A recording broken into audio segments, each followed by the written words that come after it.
中华比头65岁以上时代占总人口数的21%，不过乡内干那一间养护中心甲一间宗教机构，伫宗教资源是真欠缺。中华县政府2022年争取到中央的经费，起一栋综合式宗教服务卫生所大楼，今仔日举办上梁典礼，总工程按算明年的完工，到时阵会当提供150层过暝的宗教服务。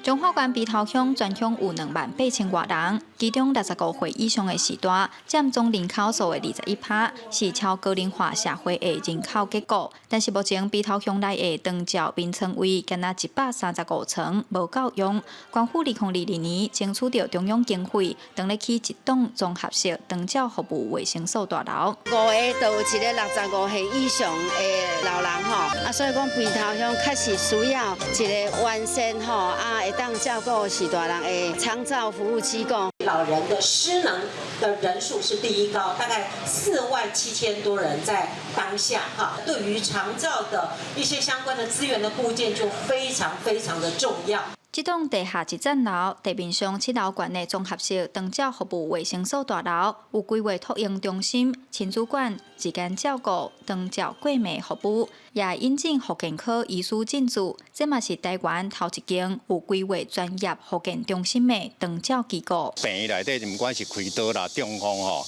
你马上登去遐厝的，其实你无法度照顾。